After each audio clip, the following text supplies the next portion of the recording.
Kind of unfortunate how the game just erased my previous playthrough, but I guess it's not like I can continue playing with a new game plus.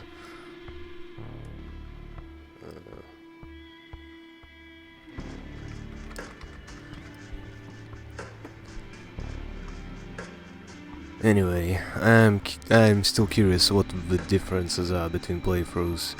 If there's anything different between Bruja and... Okay, so I was wrong about this. I thought this was actually a protagonist. So it's not. New York taught me to believe in fate. Blah blah blah. Yes, it happened the very same. Please, there's absolutely no need to be hostile. Yes, my mistake is blah blah blah. Showed me of a light erupting from within me and gave me a subtle endearing demon's place. She decided it would fit me much better.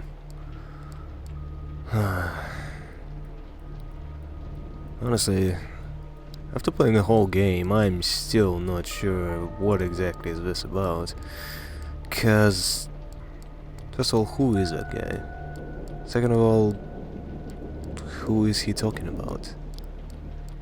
Cause by the end of the game, that guy is controlling the prince, I assumed. And if that's not him, then who is that guy in the intro? This is how it begins. Your phone rings. It's your boss again. The setting sun what filled your high-rise office an hour ago and is gone. The city looks like an ocean of light from up here, spreading for miles to the north. You wake up. You're about to call it a day, forget about the world of fintech and decompress at home. No dice. One of the investors wants to meet you, his voice as always. A perfect mix of authority and sleaze.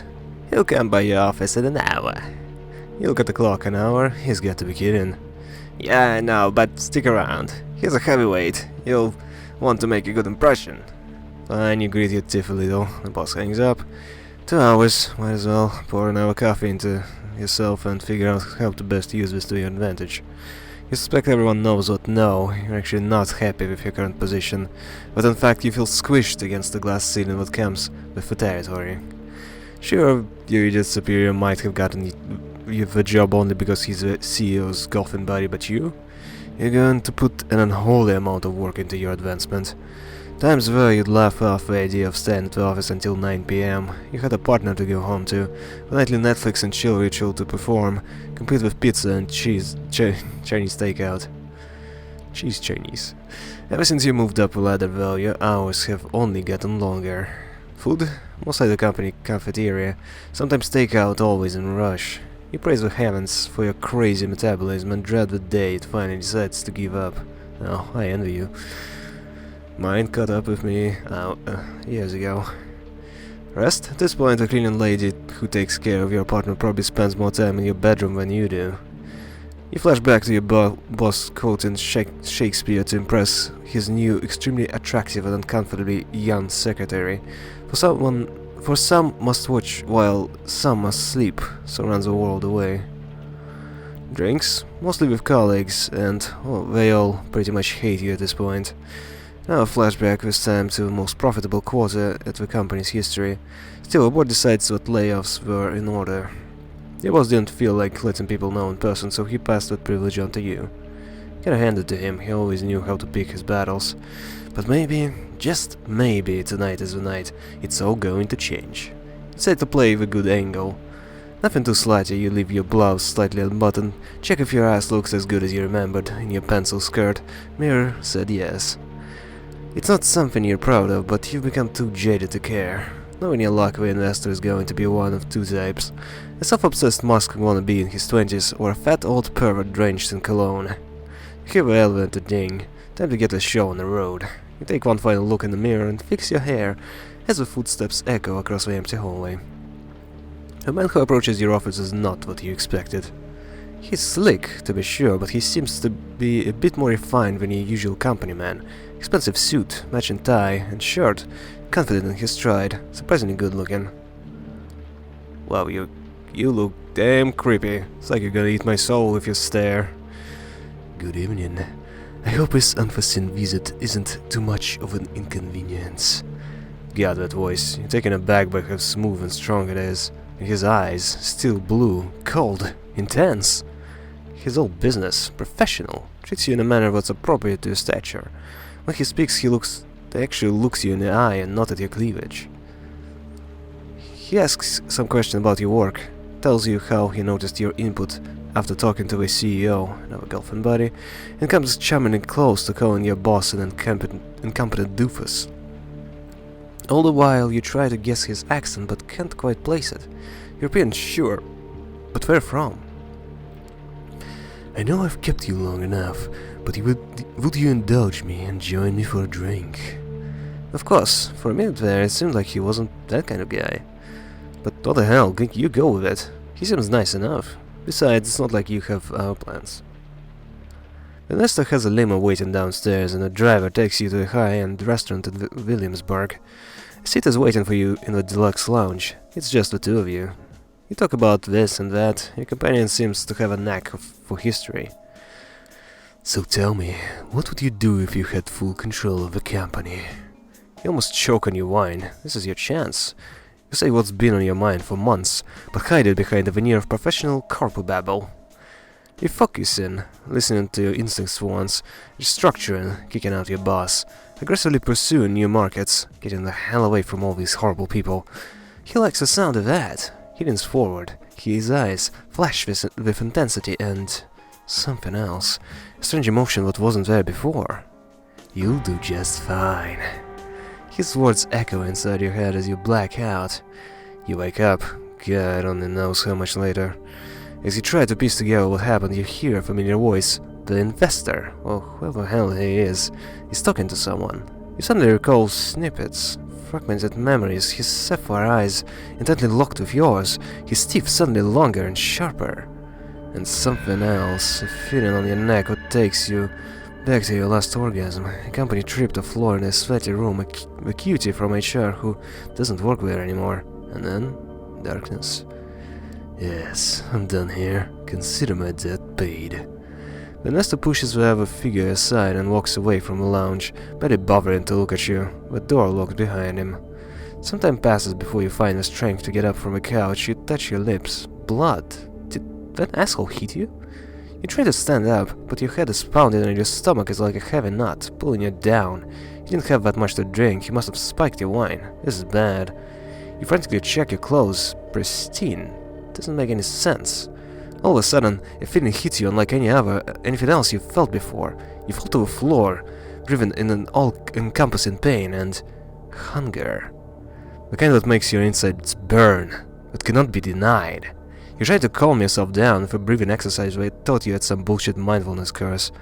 That suddenly hits you. You are not breathing, and holy shit, should your heart be jumping out of your chest with that realization, but it's not moving, not even a beat. The door unlocks. You hear a startled voice. A young man in a waiter's outfit, his accent thick with an Eastern European harshness, leans over and asks you if you are alright. For a brief moment you wonder what the hell is going on he's doing here. Everything is wrong. And his smell reaches your nostrils. It's intoxicating. Everything feels right again. He holds out his arm to help you stand up. You grab it, firmly, with both hands, and then you bite down. You sink your teeth right next to old-school pin-up tattoo of Rita Hayworth on his forearm. It takes you a moment to process what you're doing. Part of you wants to break away, but a stronger voice implores you to keep drinking. One thing becomes clear. You are definitely enjoying this. He only struggles a little and quickly falls to his knees. You can see his eyes now, pale blue and confused. You only bring yourself to let him go once he collapses onto the floor. Your bite leaves a mess on his forearm. Poor Rita, all bloodied, missing half her face. Did you just drink this guy's blood? You spit out a piece of torn flesh. That's a... Why? Where? What was it in that fucking wine? Barely able to focus, your heart and your lungs still motionless. You reach your phone and dial 911. 911 operator, what's your emergency? I can't breathe. Ma'am, where are you right now? The door to the lounge swings open. The man who enters is not the one who brought you here, though there are similarities. He's tall for one, broad-shouldered, handsome, dressed in an immaculate suit. But his skin is darker and the look on his face tells you he is not here to negotiate a deal. He notices the smartphone in your hand. Pass me your phone if you want to live. One's voice is persuasive, calm, but carrying clear threat. He's got the aura of a viciously efficient corporate shark. You find it hard to argue with him. Ma'am, hello? I apologize for wasting your time. My new colleague got drunk and is now trying to impress everyone with her antics. Good night. He disconnects the call and places your phone in his pocket. For whatever reason, you can barely take your eyes off a stranger. As hypnotizing as his presence is, though, it is also highly discomforting. Good evening, miss. I'm here to pick you up. Call an ambulance? Please, you need to call an ambulance. Someone else is taking care of that. The stranger approaches the waiter and examines his body. Critical condition, but he might live. Anyway, he then sets his sights on you. I know this is all news to you, but I've dealt with hundreds of strays like you, and going by experience I tend to fall into two categories. First, there are the smart ones who carefully obey my every word and don't try to pull off anything stupid. I always get them where they need to be safe and sound. And then there are the dumb ones, like the playthrough you just did. His voice becomes slightly bored and monotone. You can tell he's given this speech before likely dozens of times. Yeah, but cross me 3 times, you're out, he's taken, you realize he's a test. So I understand now, sir. Every atom of your being screams for you to obey his authority. So the options are absolutely the same, even if you aren't Bruja. I understand, sir. Stick to a tone and you'll do just fine. Moving on, is there anyone you'd want to inform of your current situation? Tell them you're alright. He flashes his fangs briefly, and for some reason, the sight sends a chill down your spine. There's something very, very wrong about him. Someone closest to you. My boss? I suppose. The stranger squints at you. Forgive me, but am I to assume your relationship is more than professional? You immediately give him a piercing glare. No, God, no! Me and that pig? Don't be ridiculous! Ugh. You said he was the closest person to you. You asked me if I had anyone I'd like to tell you I'm alright. The answer is yes, people at my office. I don't want to lose my job, so I'd prefer to let them know I didn't just go off on a bender. No family, no lover, no friends. A blank stare tells him the whole story. He immediately stops crying and gives you something worse than a look of pity, a look of honest compassion. Well, that makes things simpler. But let me be crystal clear, just in case. From this point on, you are subject to different laws than the ones you grew up under, and you'll be watched by many eyes to ensure these laws are respected. You're forbidden from letting anyone know you're still alive. You're forbidden from showing your face anywhere they know you. If anyone comes looking for you, it's over for both you and them. Let's practice stone again. You put on your poker face and listen in silence. So unless you want your boss to end up at the bottom of Hudson, I'd suggest you cooperate. Don't tempt me. He smiles, revealing his fangs again. There's something absolutely sickening about it. Suddenly you feel overwhelmed by a sense of exhaustion. You pass out. When you regain your senses, you find yourself in a stranger's arms. The man is holding you as you would a spouse who's had a little too much to drink. You try to break free, but he only holds you close and gives you a cautioning look. Only then he sees you struggling does he let you go. Only now do you notice the change in scenery. You find yourself in a fancy lobby right next to the elevator. The place is virtually empty save for a single concierge and some cleaning staff. Your companion gestures at the concierge and as you pass, and he picks up the phone. The elevator arrives, the door opens and the man motions towards the cabin. After you. I'm gonna scream, I'm not going anywhere. Where are we going? To a safe place, that's all you need to know. Trust me, you don't want to make things difficult. Just get in. Go for help, demand to let me go. No. I'm gonna be a total suck-up this time. Going against your instinct, you enter the cabin. Smooth jazz is playing over the speakers as the elevator starts to descend. You're dazed, panicky, but somehow locked in place. On one hand, you find stranger's presence oddly soothing. On the other, you can feel your body tensing up with stress. You can't help but think back to the young waiter, the doe-eyed look on his face, the confused look he gave you just before. No, it's better not to think about it. Plus, you have other things to worry about, like the fact that you've been kidnapped. The cabin door opens to the same garage you arrived at with the investor some hours ago. The man shows you a black Cadillac Escalade. I know what you're thinking. Getting into a car with some strange man. Boy, sure seems like a damn idea. Maybe I can make a run for it. I might be able to lose him. So let me be perfectly clear. Your best bet is to get in, relax, and enjoy the ride. The waiter? Do you think the waiter upstairs is he going to be alright? Yes. You look him in the eyes and can immediately tell he's lying. No more questions. Get in the car, please. Okay, sure thing, buddy. Seems like the worst idea ever, but the man's made it very clear that you have no choice in the matter. What's your name? I've got friends. Are you going to hurt me? What's your name? Can I at least know your name? You'll know it when the time is right. Okay, Kadir. He takes a glance at his expensive-looking watch. Listen, you really need to quit stalling. We're on a bit of a schedule here. The sun comes up in about 2 hours, and I don't intend to be here when it does. How do I say okay? Sun? What does it matter when the sun comes up? You really don't know, do you? Good thing I got here when I did. He opens the car door and gestures towards it. You see no point in delaying the inevitable, so you get in. The doors lock behind you. Cadillac is almost entirely dark. The side windows seem light-proof. The man gets into the driver's seat, starts the engine, and drives away without an word. How am I alive? My heart is not beating. And she in big business? What do you need a heart for anyway? He's a smartass. Listen, I realize you have many questions. Tomorrow, you will get your answers.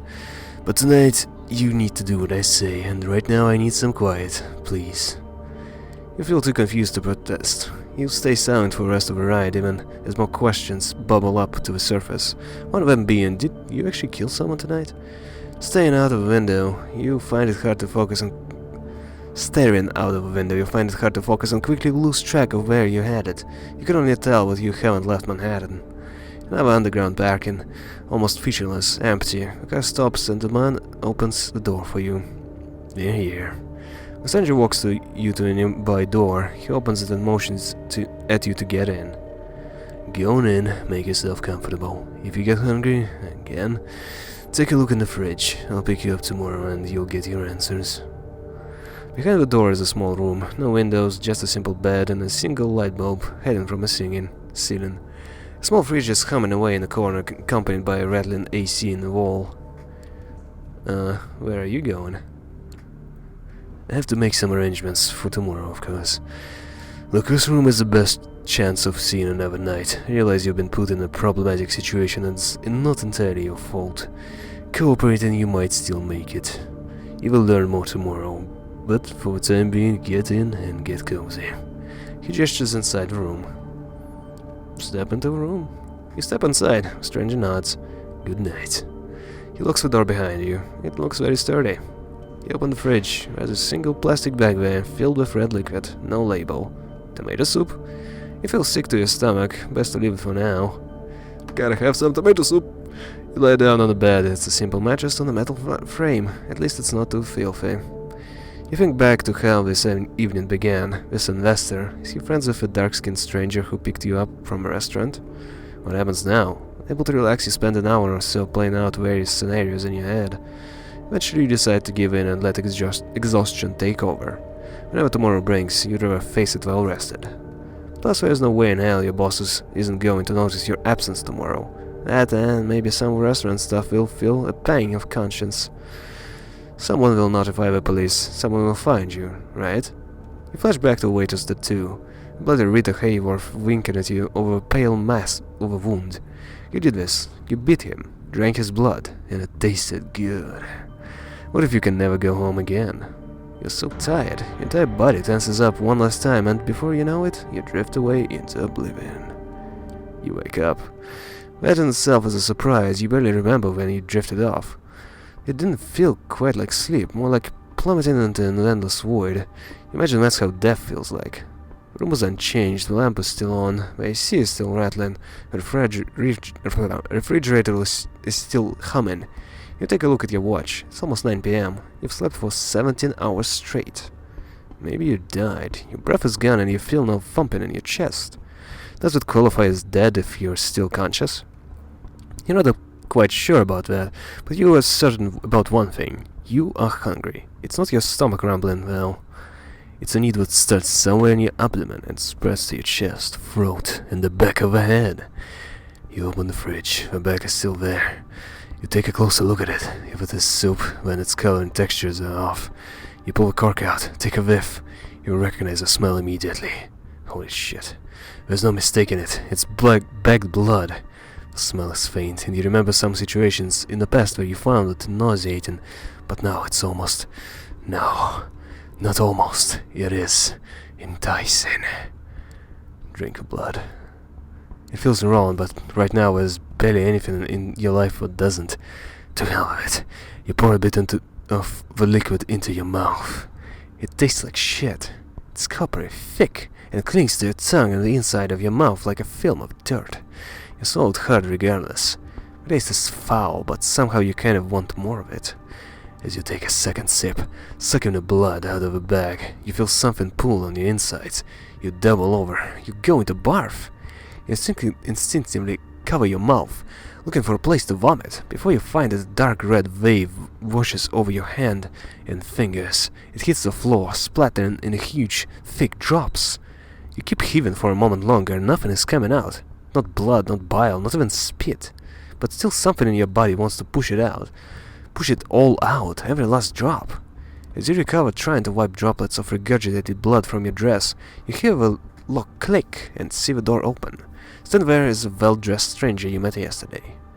Immaculate suit again, a predatory look, like a hawk on a hunt, but somehow more relaxed tonight.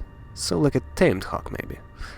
Good evening. How was, He notices the splatter of your red hand and the sick look on your face. He barely contains a smirk. Oh, was the catering unable to satisfy your exquisite taste? Catering unable... exquisite... Oh, was the catering unable to satisfy your exquisite taste? Apologies. Offer him a drink. You can't tell me you can drink this. He takes the bag of your hands and pours all of its contents into his mouth. He closes his eyes, faintly savoring the taste. When he opens them a few seconds later, he looks sharper, energized. Not all of us are picky eaters. Come on. We've got places to be. I should have water and a towel in the back of a car so you can clean yourself up. The car is humming in the back of a parking lot just outside the door of a cramped room you have spent your day in. The man motions to it politely, but with a stern look on his face. Rush the stranger, get inside the car. Get inside the car. It's not like I have a choice, right? Correct, but your cooperation is appreciated nonetheless.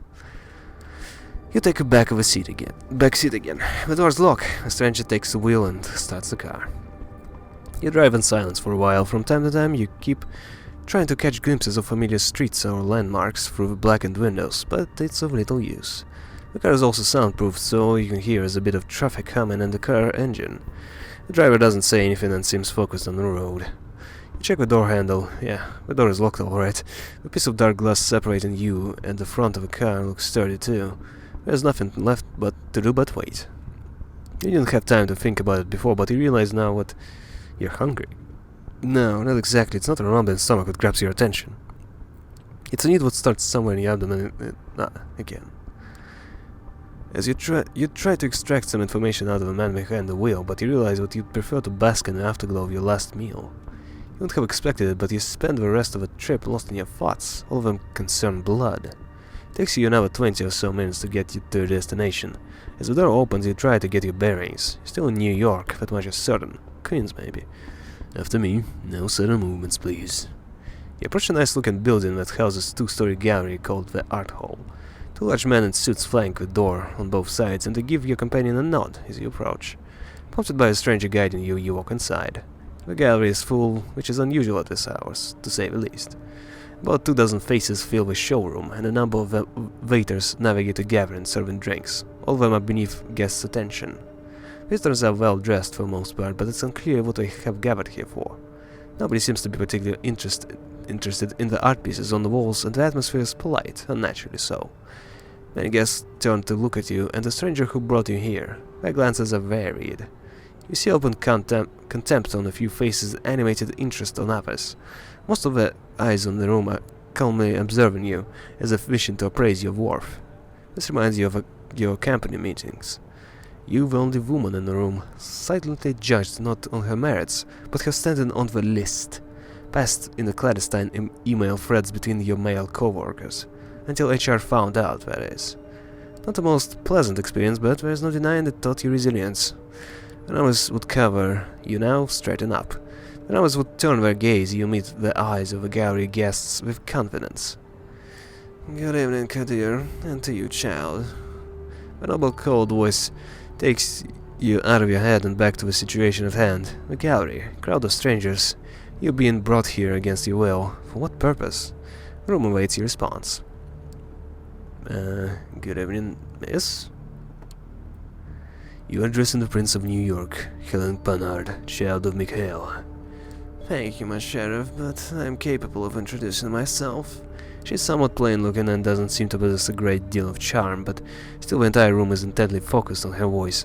She has influence over these people, that much is clear.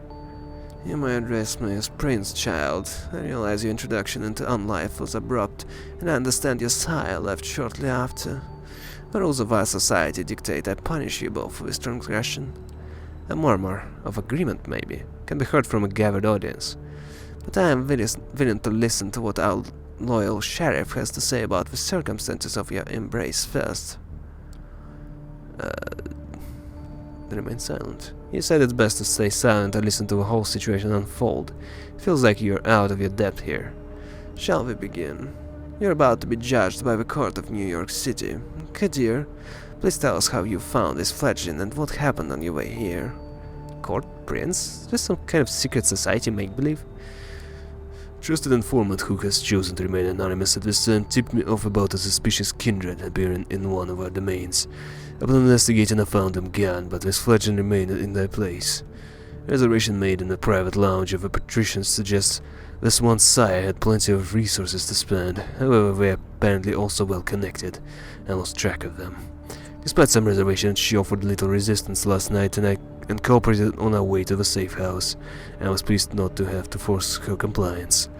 Opening the door to the safe house tonight, I was greeted by a most disturbing sight of her drenched in regurgitated blood. Apparently the bagged supply we kept in the fridge was not to her liking. The remark elicits a contemptuous chuckle from one of the gathered guests as they note the remains of the blood on your skirt. It was not an elegant sight, but that hardly matters, I suppose. Moving on. We had a quick chat, but wishing to appear here post-haste, I urged her to join me, which she did without struggle. A pleasant departure from my usual routine, I must say. During that drive here, she showed me her fangs, metaphorically speaking, posturing as if we were equals, insulting me when I didn't work. I refrained from causing her physical harm, but I expected her ego must still be a bit bruised. That didn't happen. I'm not sure what this is exactly about, cause none of that actually happened. He looks at you and flashes a nasty smile. The story ends with us arriving at Elysium tonight. All eyes are on you again. You take a special interest in one of the faces. It's a beautiful woman with curly, almost blood-red hair, and a dress to match. You see her whispering to some bespectacled man with an absent-minded look on his face. Who is she, you wonder? Oh yeah, who is she, I wonder. Thank you, Kadir. I take note of this fledgling's behavior and will take it into consideration later. She turns her attention to you. First, there is a matter of your sire, the person who brought you here, where Kadir picked you up from last night. Who were they? And some businessman. An entrepreneur.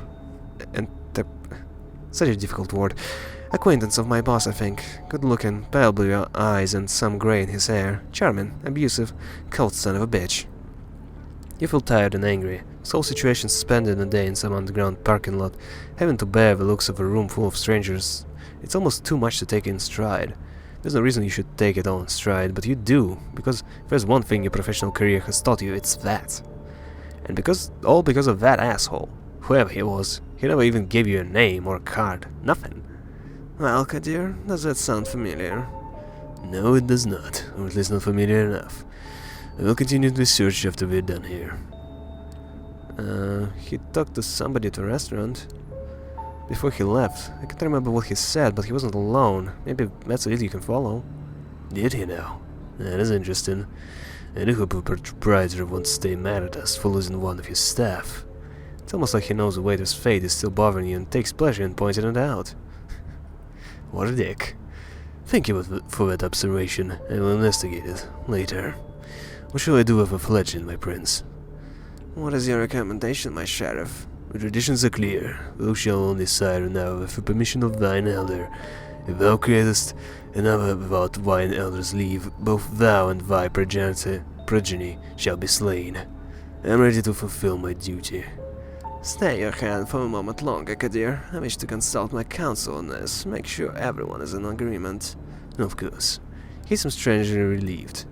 The prince leaves the main showroom, about 6 people follow her out. You're about to ask Kadir what all this talk of tradition and counsel was, when a red-haired woman approaches the two of you. Sophie.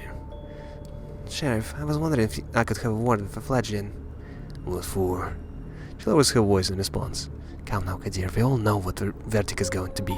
Let me speak to them. You might not have stay in your hands tonight after all. Her words grab his attention. His face is hard to read. It's like several emotions are struggling for domination. Anger, sadness, hope, gratitude, and resolve. I'll go get my sword. He steps out of the room the way you came, and you are left in the showroom with a woman in a red dress. She takes you aside, and the eyes of the remaining guests follow you. Well then, Fledgling, you are in quite a pickle. Quite a pickle? What do you mean? What was that about sword? Maybe you'll tell me what the hell this is. I am. Let me cut straight to the point. Last night you became a vampire. Wait, what? Oh yes, I'm well aware of how ridiculous that sounds. It's the reason why we have these nice awards for it. Kindred, being embraced, having a sire, the fact remains. The beings called vampires, you look into them. They're us. You glance around, some of the guests are still occasionally looking at you, commenting on you in hushed tones. Many of patrons are pale, really pale. Most have cold glasses of wine. No, not wine, that's not the right thickness. That's not the right color either. You're trying to come up with a word sensible to say, but you're drawing a blank. Makes morbid kind of sense. You drank blood last night, there's no denying it. You're still breathing, and your breathing still has not returned. Your heart remains still. A vampire. The voices in your head start battling for supremacy. One of them slowly begins to put everything what happened since yesterday together, coming to the conclusion that no matter how insane it might seem, when nothing but what she's saying makes sense. That voice just keeps saying, "What the fuck?" on repeat. You're surprised. That is often how it plays out by design. Kadir deliberately keeping you in the dark and all. If you do nothing, you will be cut down as sure as day follows night. But I'm here to offer you a chance, a way out, under one condition. I will take you under my wing.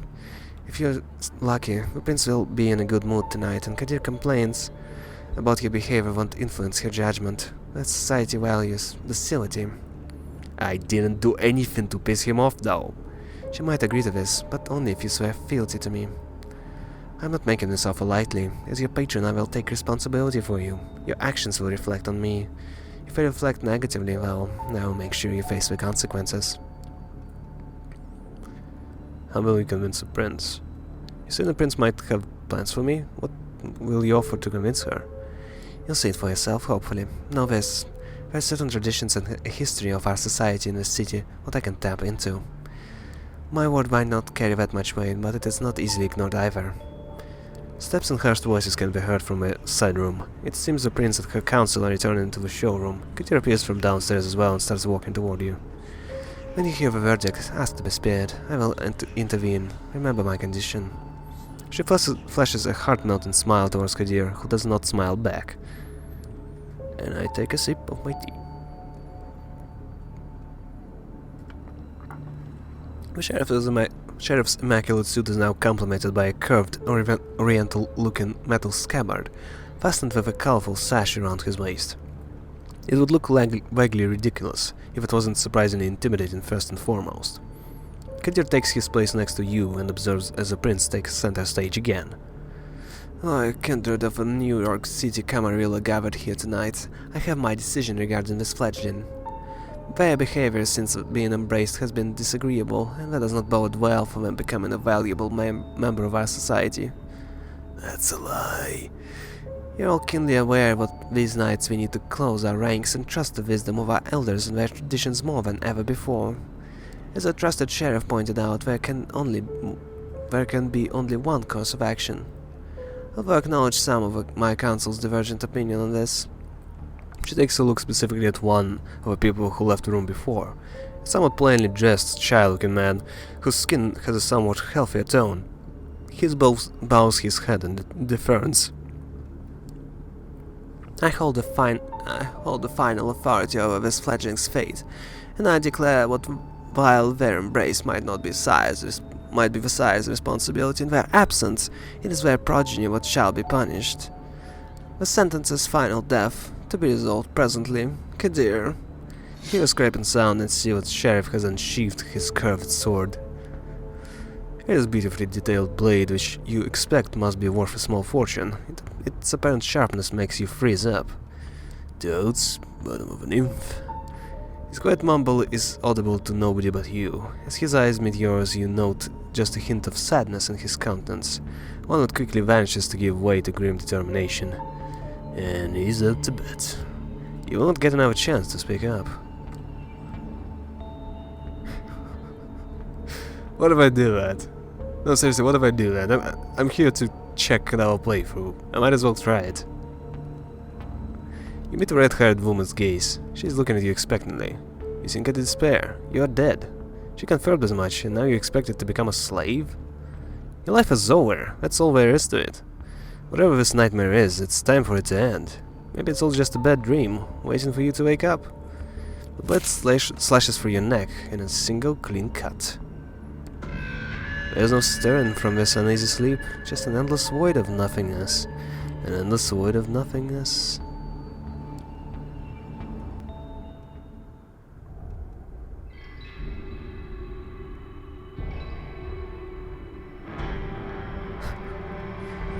I thought that might happen, but I wasn't sure.